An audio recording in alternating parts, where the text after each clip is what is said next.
જિગ્નેશ મેવાણીએ નીટની પરીક્ષામાં થયેલી ગેરરીતિઓ અને પેપર લીક મામલે સરકાર પર આકરા પ્રહારો કર્યા છે. તેમણે નિવેદનના મુખ્ય અંશો નીચે મુજબ છે. સરકાર પર આકરા પ્રહાર. મેવાણીએ જણાવ્યું કે નીટનું પેપર ફરીથી લીક થવું એ જ સાચું ગુજરાત મોડલ છે. તેમણે દાવો કર્યો કે ગુજરાતમાં અત્યાર સુધીમાં ડઝનબંધ પરીક્ષાઓના પેપરો લીક થયા છે, છતાં યુવાનો ભાજપને વોટ આપે છે અને હવે તેની કિંમત ચૂકવી રહ્યા છે. યુવાનોને આહ્વાન. તેમણે યુવાનોને સોશિયલ મીડિયા, ઇન્સ્ટાગ્રામ રીલ્સ કે ટ્વિટર ટ્રેન્ડ્સ અને આઈપીએલમાં સમય બગાડવાને બદલે પોતાના કરિયર માટે રસ્તા પર ઉતરીને આંદોલન કરવા અપીલ કરી છે. ચલો દિલ્હી અને ભારત બંધનું આહ્વાન. મેવાણીએ સૂચન કર્યું કે જો નીટથી અસરગ્રસ્ત 22-23 લાખ વિદ્યાર્થીઓ અને તેમના પરિવારજનો મળીને અંદાજે 1 કરોડ લોકો 1 જૂનના રોજ ચલો દિલ્હીનો કોલ આપે અથવા ભારત બંધ કરે તો જ સરકાર પર દબાણ આવશે. ભગતસિંહનો વારસો. તેમણે કહ્યું કે જ્યાં સુધી યુવાનો રસ્તા પર ઉતરીને ઇન્કલાબ નહીં કરે ત્યાં સુધી પેપર ફૂટતા રહેશે. ન્યાયની માંગ. મેવાણીએ આક્ષેપ કર્યો કે પેપર લીક કરનારાઓને જેલમાં મોકલવામાં સરકાર નિષ્ફળ રહી છે. તેમણે માંગ કરી છે કે 6 મહિના કે 1 વર્ષમાં ટ્રાયલ પૂરી કરી દોષિતોને સાબરમતી કે તિહાર જેલના સળિયા પાછળ મોકલવા જોઈએ. કોંગ્રેસનો ટેકો. અંતમાં તેમણે ખાતરી આપી કે એક ભારતીય નાગરિક અને કોંગ્રેસ પક્ષના નેતા તરીકે તેઓ વિદ્યાર્થીઓની પડખે ઊભા રહેશે અને તેમના હક માટેની લડાઈમાં પૂરી તાકાત લગાવશે.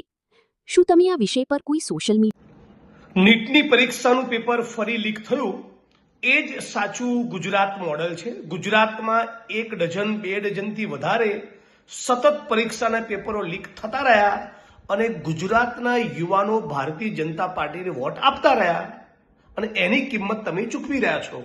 હજી વધારે ભાજપના બટન દબાવો અને એક્ઝામના પેપર લીક થતા રહેશે. આઈપીએલની મેચો જોવામાં આપણે જેટલો સમય પસાર કરીએ છીએ, ઇન્સ્ટાગ્રામની રીલો જોવામાં જેટલો સમય પસાર કરીએ છીએ, આઈપીએલના સ્ટેડિયમો પેક કરવામાં જે ઉર્જાના તાકાતના સંગઠન બતાવીએ છીએ, એટલું રોડ ઉપર ઉતરીને પોતાનું કરિયર બચાવવા માટે તમે સડક પર નહીં ઉતરો, પરીક્ષાના પેપરો ફૂટતા રહેશે.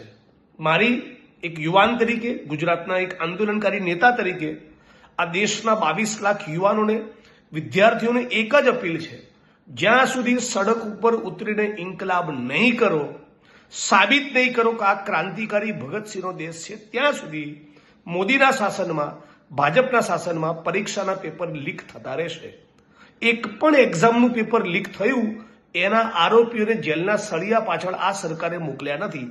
નાની મોટી કાચી પાકી એફઆઈઆર કરે છે, ચાર્જશીટ કરે છે, પણ 6 મહિનામાં 1 વર્ષમાં ટ્રાયલ પૂરી થાય, આરોપીઓની સામે, દોષીઓની સામે ગુનો સાબિત થાય અને સાબરમતી સેન્ટ્રલ જેલના સળિયા પાછળ કે તિહારની જેલમાં 6 મહિના માટે, 6 વર્ષ માટે, 5 વર્ષ માટે, 10 વર્ષ માટે કોઈ રહેવું પડ્યું હોય, આવો કોઈ જ દાખલો નથી.